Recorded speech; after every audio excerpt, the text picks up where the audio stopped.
أعوذ بالله من الشيطان الرجيم بسم الله الرحمن الرحيم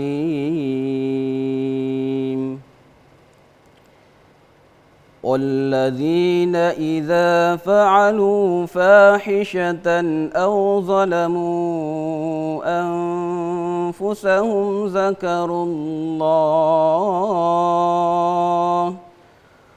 ذكروا الله فاستغفروا لذنوبهم ومن يغفر الذنوب إلا الله ولم يصروا على ما فعلوا وهم يعلمون أولئك جزاؤهم مغفرة من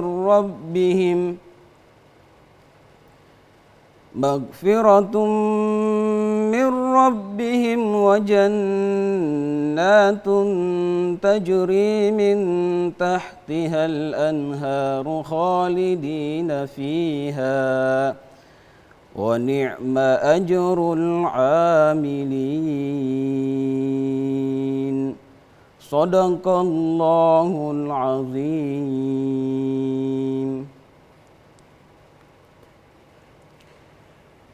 Assalamualaikum warahmatullahi wabarakatuh. Waalaikumsalam warahmatullahi wabarakatuh. Alhamdulillahirabbil alamin wa bihi nasta'inu ala umurid dunya waddin wassalatu wassalamu ala asyrafil anbiya'i wal mursalin wa ala alihi wa ashabihi ajma'in amma ba'd. Pemirsa, berjumpa lagi dalam program Mengharap Ridhomu. Alhamdulillah, di awal saya telah membacakan surah Ali Imran ayat 135 dan ayat 136. Dan ayat ini akan menjadi tema pembahasan kita hari ini. Menemani pemirsa di rumah yang sedang menantikan berbuka puasa. Alhamdulillah, di studio sudah hadir Ustazah Mustaqimah yang akan menemani saya untuk membedah Al-Quran surah Ali Imran ayat 135 dan 136. Assalamualaikum Ustazah. Waalaikumsalam warahmatullahi wabarakatuh. Bagaimana kabar? Alhamdulillah sehat. Alhamdulillah bikhair. Alhamdulillah. Langsung saja Ustazah, ini apa sih isi kandungan atau penjelasan dari makna surah Ali Imran ayat 135 dan 136. Silahkan Ustazah. Ya, jazakumullah khairan Ustaz. Dalam Quran surah Ali Imran ayat 135 hingga 136 ini masih ada kaitannya dengan ayat-ayat sebelumnya. Jadi di dalam tafsir Al-Quran kita mengenal namanya munasabah Al-Quran. Hubungan antara ayat itu dengan ayat-ayat yang lain atau antara surah itu dengan surah-surah yang lain. Nah, kalau kita lihat ke atas, di dalam Quran surah Al Imran ayat 133. Bismillahirrahmanirrahim. Wasari'u ila maghfiratin min rabbikum wa jannatin 'arduhas samawati wal ard. Uiddat lil muttaqin. Wasari'u, bersegeralah ila maghfiratin min rabbikum, kepada ampunan Tuhanmu. Jadi kita disuruh untuk bersegera ketika kita ingin mendapatkan ampunan Allah Subhanahu wa ta'ala. Jangan kemudian, nanti saja, bukannya Allah itu kan maha pengampun. Saya ini masih muda, umur saya masih panjang. Ingat ayatnya, wasari'u, bersegeralah. Kemudian Allah gambarkan, maghfiratin min rabbikum wa jannah, dan surga. Jadi ada keterkaitan antara ampunan dengan surga. Yang Allah gambarkan surga itu arduhas samawati wal ard, yang luasnya seluas langit dan bumi. Diperuntukkan siapa? Uiddat lil muttaqin, bagi orang-orang yang bertakwa. Berhubungan dengan sekarang ini adalah bulan puasa Ramadan, maka tujuan dari puasa itu sendiri adalah menjadikan pribadi-pribadi yang muttaqin. Seperti apa sih muttaqin? Ayo kita lihat ayat yang berikutnya. Alladzina yunfiquna fis sarra. Masya Allah. Orang-orang yang mau berinfak di jalan Allah. Fis sarra, dalam keadaan yang lapang. Dalam keadaan lapang, kita punya uang, kita punya waktu, kita punya yang bisa kita infakkan. Tapi bukan sampai di situ. Wadurra, Masya Allah, dalam keadaan sempit. Dalam keadaan sempit, kita juga diperintah oleh Allah untuk berinfak. Tidak punya uang, dalam keadaan sakit, kita diperintah juga untuk berinfak. Wal kadhiminal ghaidh, ya. Wal kadhiminal ghaidh, menahan marah, menahan kecewa, ya. Menelan kecewa, ini bahasa puisinya ya, menelan kecewa. Masya Allah, itu adalah ciri-ciri dari al-muttaqin. Wal afina 'anin nas, memaafkan manusia. Kalau kita punya salah, wajar kalau kita minta maaf. Tapi derajat yang lebih tinggi dari meminta maaf adalah memberikan maaf. Wal afina 'anin nas. Kemudian Allah tutup, wallahu yuhibbul muhsinin, dan Allah mencintai orang-orang yang berbuat ihsan. Kalau di dalam bahasa Indonesia diterjemahkan Allah mencintai orang-orang yang berbuat baik. Tapi di sini kita perhatikan ihsan. Ihsan itu berbeda dengan berbuat baik, tapi melebihi daripada itu. Kalau berbuat adil, Ustadz kasih uang ke saya 10.000, saya balikan 10.000, itu adil. Tapi berbuat ihsan adalah lebih daripada itu. Ustadz kasih saya uang 20, saya kasih 100. Masya Allah. Maka dalam ayat yang lain Allah sampaikan, wasin, dan berbuat ihsanlah. Kama ahsanallahu ilaika, seperti Allah berbuat ihsan kepadamu. Masya Allah.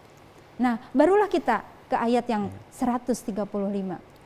Walladzina idza fa'alu fahishatan, dan orang-orang ketika melakukan hal yang keji,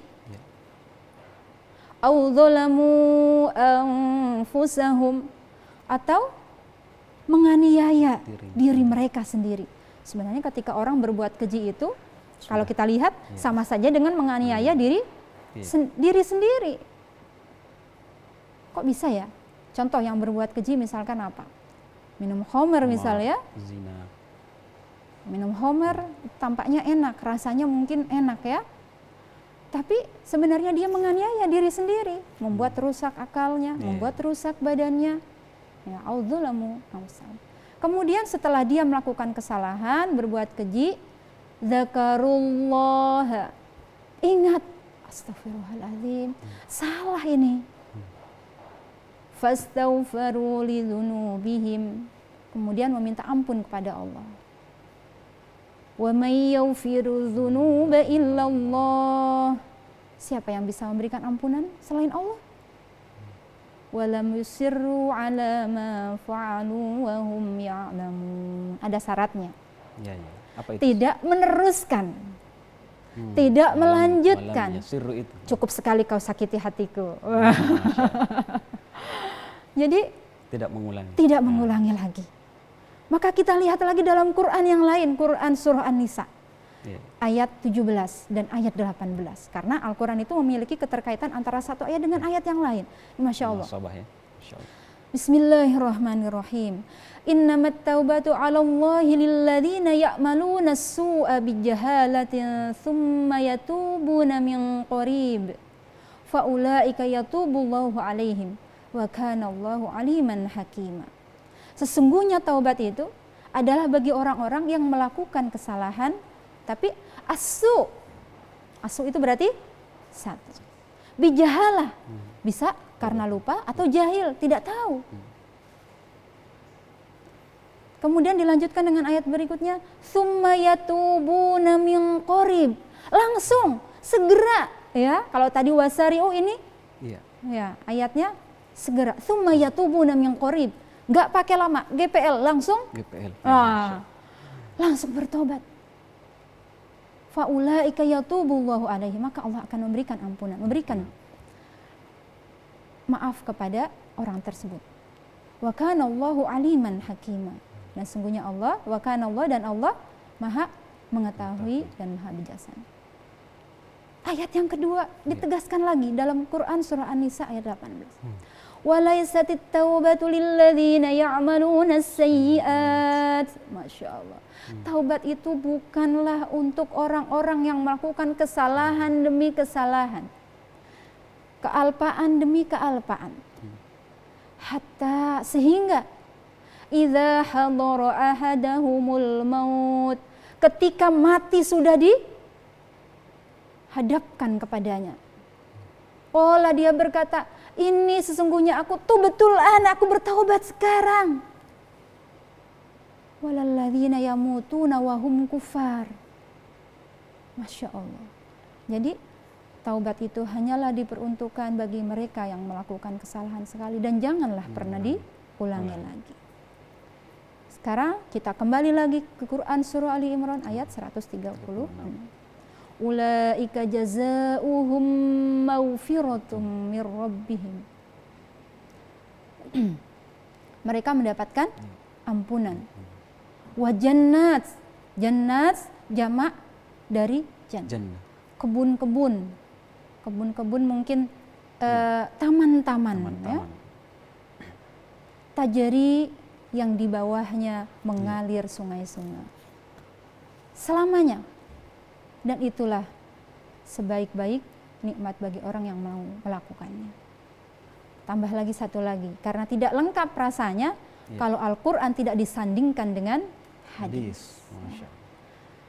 Ada satu hadis dari Rasulullah SAW, ya, dari sahabat Anas radhiyallahu anhu.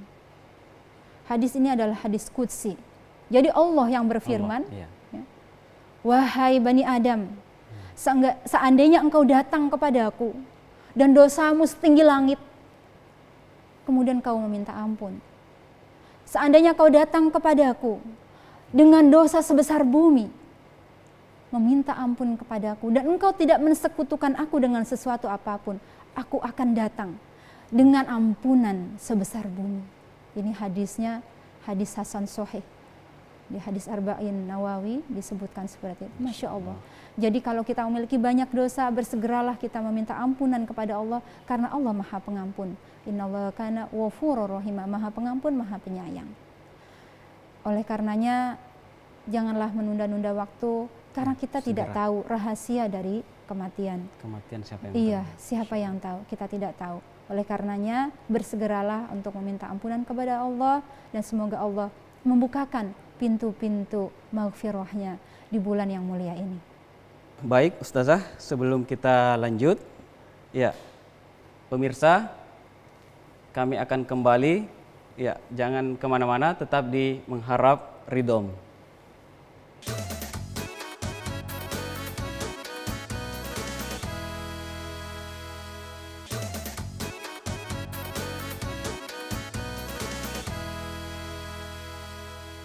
Kembali lagi di program Mengharap Ridhom. Ya Ustazah, tadi sudah dijelaskan lebih detail terkait dengan penjelasan Al-Quran surah Ali Imran ayat 135 dan 136. Ya, dan juga ditambahkan dengan penjelasan-penjelasan hadis dan munasabah dengan surah-surah yang lain. Sebelum saya bertanya lebih tentang isi kandungan Quran surah Ali Imran ayat 135 dan 136. Alhamdulillah kita sudah mendapat kiriman video pertanyaan, ya, dari masyarakat yang ada di Gorontalo. Ya. Yang pertama dari Bapak Indra di Tulandenggi. Ya.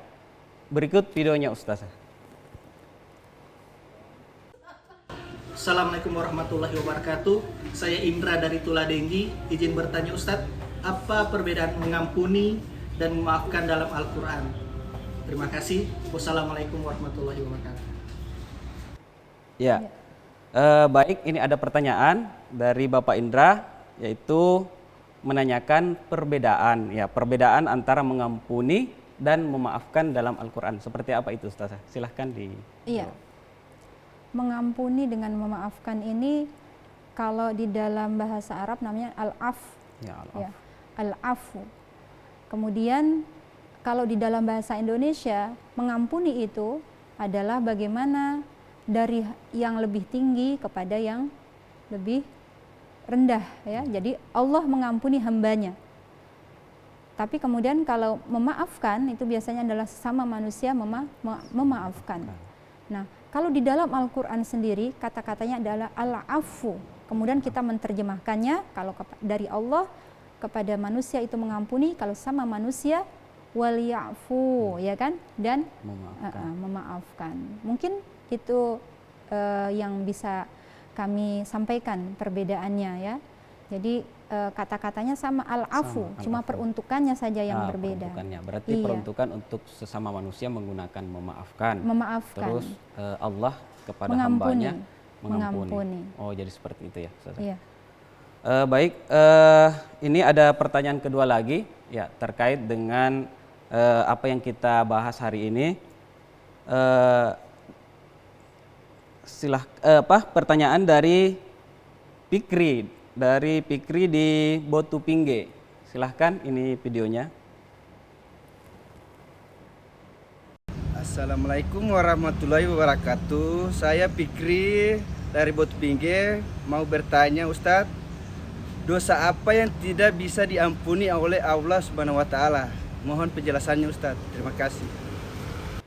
Ya, jadi pertanyaan kedua ini Ustazah dari saudara Pikri di Botu Pingge yang menanyakan terkait dengan ya dosa apa yang sebenarnya yang tidak diampuni oleh Allah Subhanahu wa taala. Iya.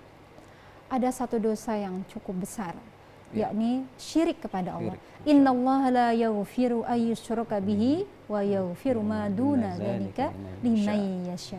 Sesungguhnya Allah tidak akan pernah mengampuni orang-orang yang melakukan perbuatan syirik. Tapi Allah akan mengampuni dosa-dosa yang lain. Oleh karenanya kita jangan sampai melakukan syirik, baik itu syirkul asghar maupun syirik yang besar. Ya, termasuk syirik-syirik itu adalah kita mengharapkan kepada selain Allah. Misalkan begini, aduh, ini saya ini mau berangkat bekerja. Kalau saya bekerja ini berarti saya harus berbuat baik harus hormat kepada pimpinan. Kalau saya tidak seperti itu, maka saya tidak bisa mendapatkan gaji yang besar. Bahasa kerennya cari muka. Akan berbeda ketika kita mengharap rizki itu dari Allah Subhanahu wa taala. Ini syirik-syirik yang tersembunyi nih Ustaz. Syirik-syirik yang tersembunyi di dalam hati. Nah, kalau syirik yang ini kan sudah jelas. Iya, sudah jelas ya. Syirik yang nyata yang itu. khafi, Iya. Syirik-syirik yang jelas itu kan ada orang yang memang kemudian murtad ya. Nah, kalau syirik yang khafi yang seperti ini, akhirnya dia mengharapkan kepada pimpinannya, cari muka ke pimpinannya. Tapi coba akan berbeda ketika orang berangkat bekerja, mencari rizki, mengharap ridho Allah. Sebelum berangkat, ya Allah, niat saya. Jadi niat itu bukan hanya ketika sholat, ya, ketika puasa, mau bekerja juga. Coba itikadlah di dalam hati, ya Allah, saya mengharap ridhomu bekerja ini. Karena engkau menyuruhku untuk bekerja, memberikan nafkah pada keluargaku. Aku hanya mengharap ridhomu berarti mencari ridho Allah, bukan mencari ridho pimpinannya. Otomatis ketika dia mencari ridho Allah, maka dia otomatis akan menghormati yang lebih tinggi kedudukannya, akan menyayangi yang lebih muda, akan menghormati sesamanya. Itu akan mengikut seperti itu. Dia tidak bermuka dua, tapi dia hanya mengharapkan wajah Allah, mengharapkan ridhonya Allah. Dan ruhiyah yang terbangun seperti ini, maka secara zohiriyah dia akan kelihatan. Karena yang dia cari itu bukan ridho-ridho yang lain, hanya ridhonya Allah. Totalitasnya, kehidupannya, amalan dunianya, kelihatannya tampaknya amalan dunia. Makan, minum, tidur, menikah, itu kan sepertinya amalan dunia kan? Nah, tapi karena mencari ridha Allah, maka itu semua bisa dinilai sebagai amalan-amalan akhirat. Itu Ustaz, insya Allah. Begini Ustazah, ya terkait dengan penjelasan syirik itu kan, syirik kan ada yang sudah jelas dengan kasat mata, misalnya menyembah Selain Allah. iya, selain Allah, datang ke kuburan meminta sesuatu yang tidak mendoakan orang Ahli di kuburan, ya. Terus yang lebih ditekankan di sini adalah syirik khafi itu sendiri, ya, syirik yang tersembunyi. Terkadang kita tidak menyadari bahwa ada ungkapan kita yang tidak sengaja spontan, dan itu mengandung arti syirik.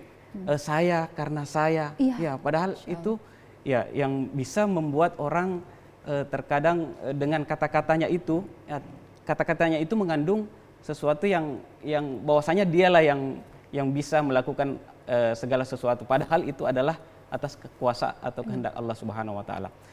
Mendengar ayat surah Ali Imran ayat 35 dan 36 ini, iblis ketika mendengar surah ini turun, iblis menangis. Ya, seperti apa itu Ustazah? Iya. Ketika iblis itu diperintah bersujud kepada Adam alaihi salam, menolak. Iya, betul. Qala ana khairum min. Aku lebih baik dari dia. Khalaqtani min tin. Khalaqtani min nar, ya.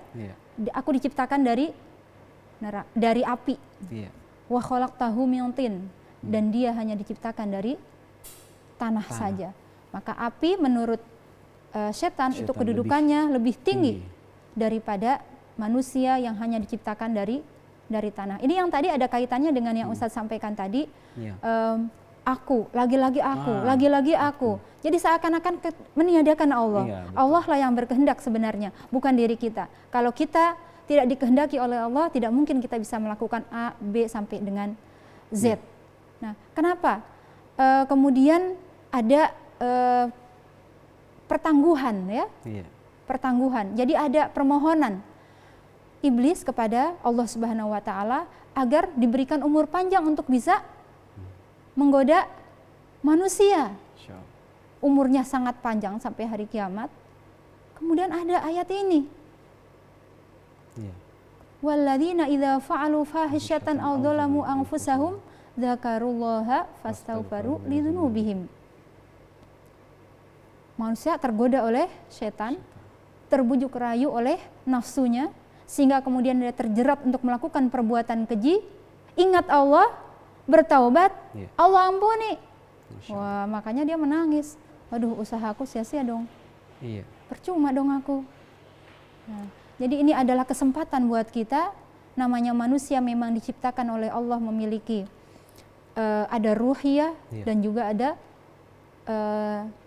yang zohir. Yang zohir ini terbuat dari tanah dan itu mengandung nafsu karena materi. Makanya manusia kadang melakukan kesalahan, namanya juga manusia. Tapi ketika zakarullaha, meminta ampun kepada Allah, fastaghfirullah lidzunubihim, maka Allah akan mengampuninya. Ada kesempatan bagi kita untuk meminta ampun kepada Allah, jangan selamanya berada dalam perbuatan keji ataupun perbuatan mungkar. Kalau kita melihat, Masya Allah, godaan itu bukan hanya dari setan yang tidak berwujud itu. Memang kalau kita lihat dalam Quran surah An-Nas, alladzi yuwaswisu fi sudurin nas, yang menggoda di dalam hati manusia. Lanjutan ayatnya, minal jinnati wan nas, dari golongan jin dan manusia. Masya Allah. Jadi sebegitu luar biasanya. Bahkan kalau di dalam ayat yang lain itu, godaannya setan itu dari segala arah. Dari segala arah. Oleh karenanya hanya satu yang bisa selamat adalah orang yang memiliki keikhlasan. Ila ibadallahil mukhlasin. Ibadallah, hamba-hamba Allah yang memiliki keikhlasan. Jadi keikhlasan memiliki hanya satu tujuan, yakni adalah mencari ridhonya Allah Subhanahu wa taala dalam melakukan semua aktivitas, apalagi sifat ibadah-ibadah yang memang dia lakukan semata hanyalah mengharapkan ridhonya Allah Subhanahu wa taala semata. Oke, baik Ustazah. Saya kira semakin menarik ya pembahasan kita hari ini. Tapi kita akan break sejenak ya.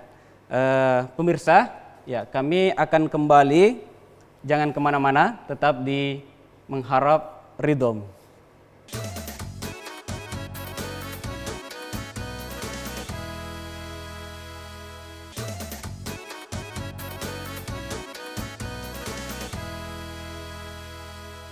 Kembali lagi di program Mengharap Ridhom.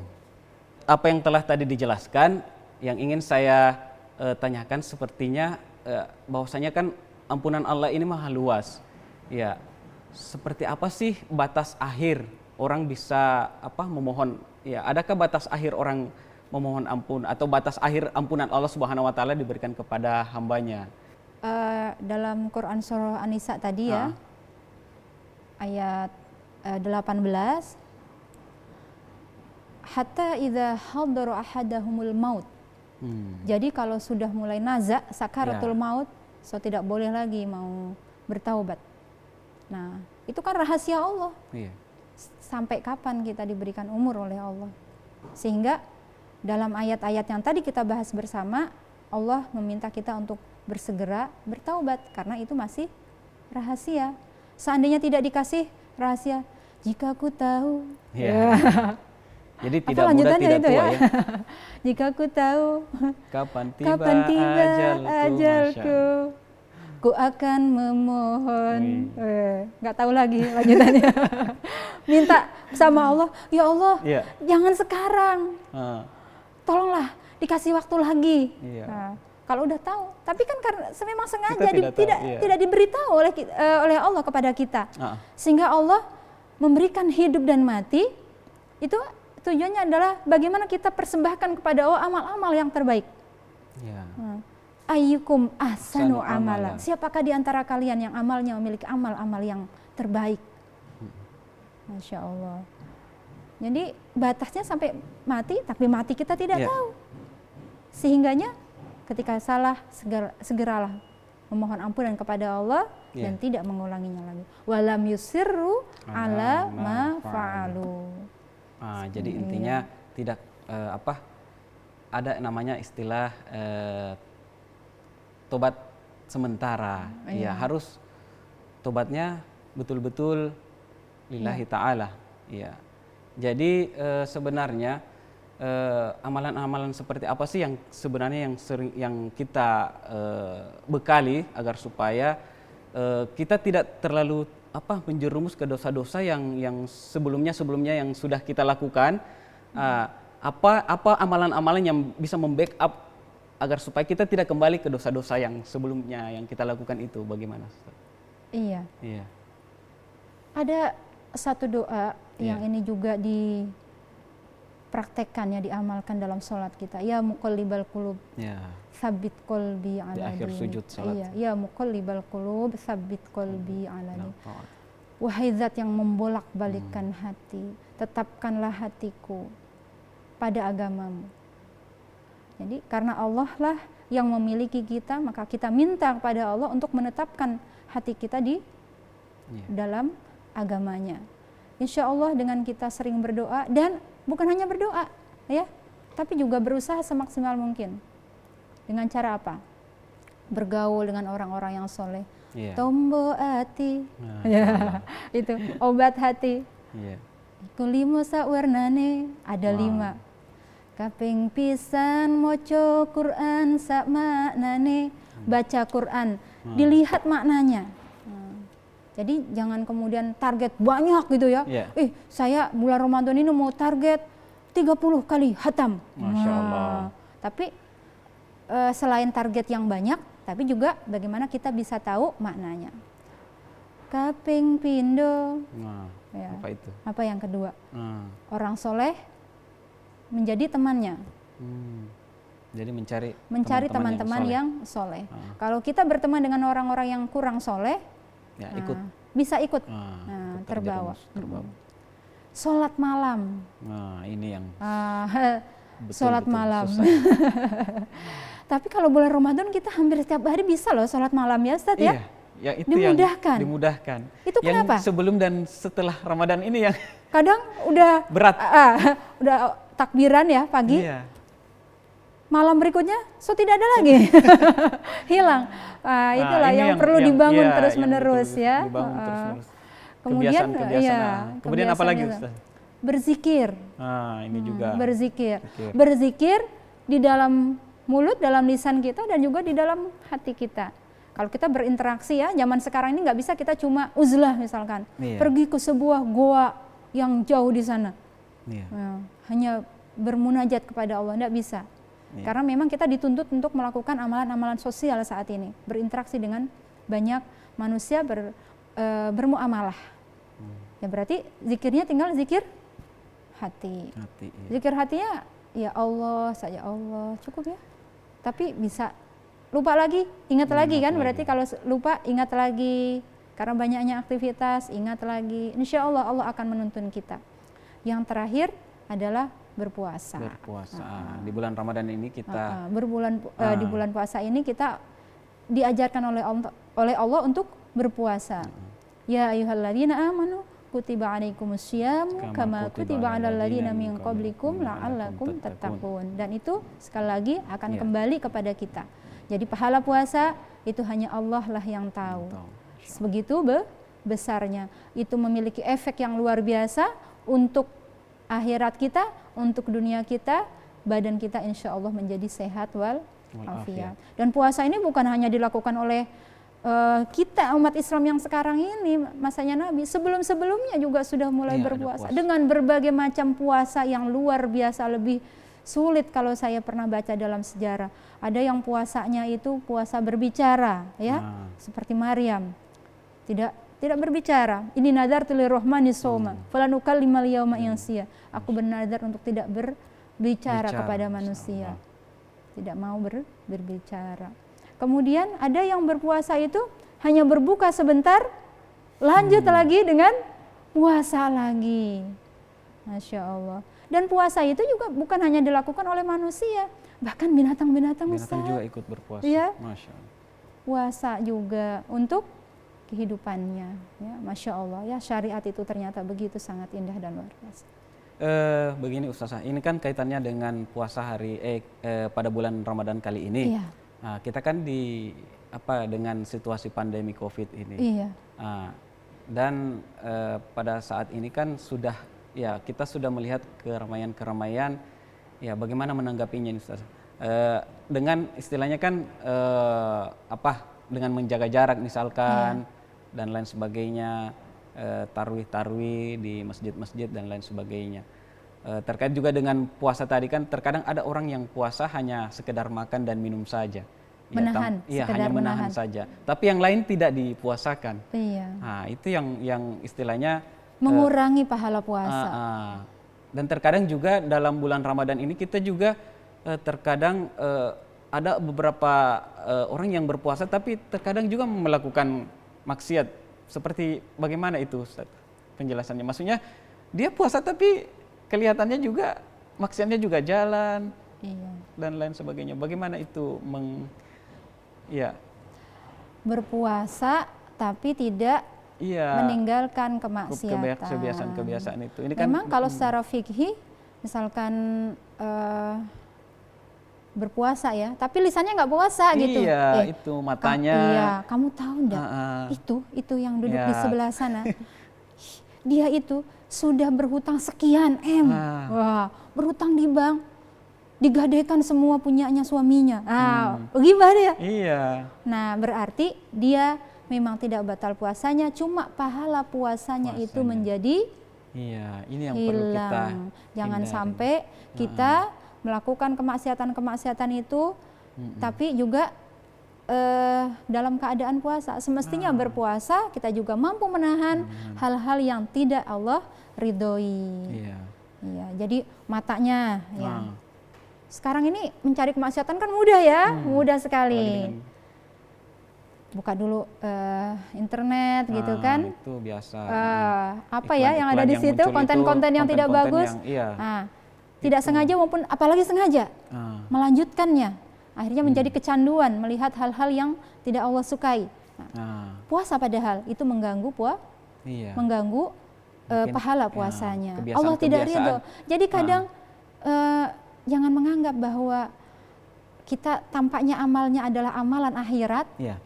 tapi ternyata Allah tidak ridho. Ya, Seperti itu tadi. seperti itu ya. Hati-hati. Iya. Hati-hati. Berarti matanya ditundukkan, mulutnya dijaga, pendengarannya juga dijaga, penciumannya, tangannya. Semua. Nah, jangan sampai karena begitu banyaknya kebutuhan Ustadz, apalagi Lebaran ya Ustadz, puasa yang sebenarnya Allah itu mengajarkan kesederhanaan.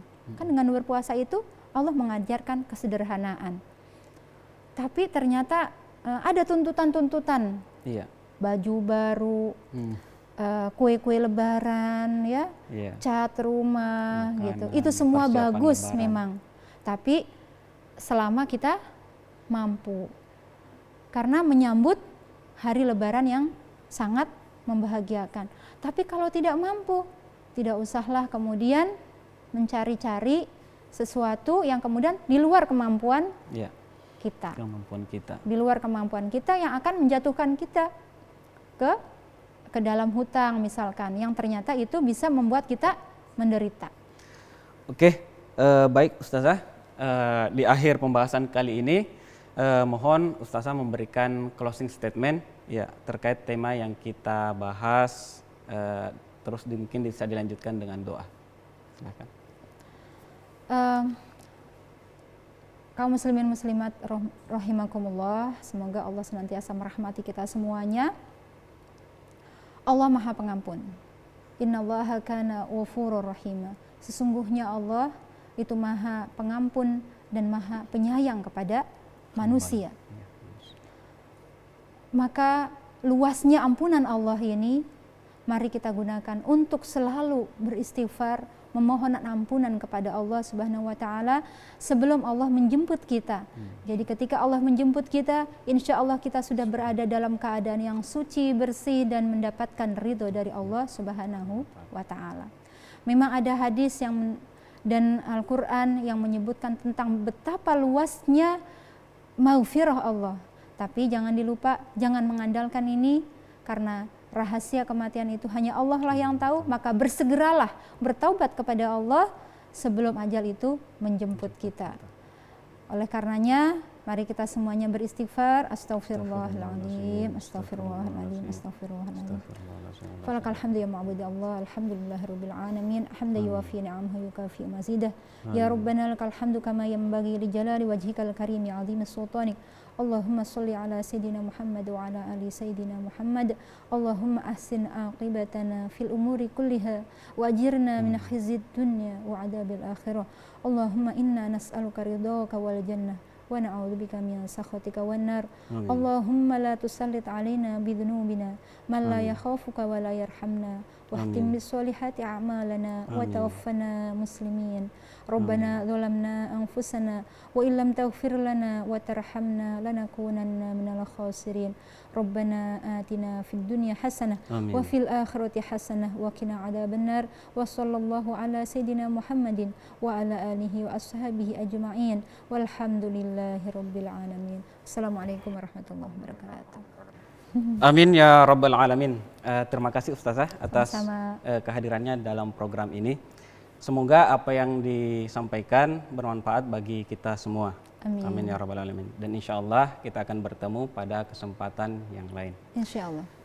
Tak lupa pula saya ucapkan kepada para pemirsa di rumah, selamat menantikan buka puasa. Berbukalah dengan yang manis-manis dan jangan berlebihan. Akhirul kalam, subhanakallahumma bihamdik, asyhadu an la ilaha illa anta, astaghfiruka wa atubu ilaik. Saya akhiri akhirul kalam, waffaqanillahu wa iyyakum ila tariqil khair. Assalamualaikum warahmatullahi wabarakatuh. Waalaikumsalam warahmatullahi wabarakatuh.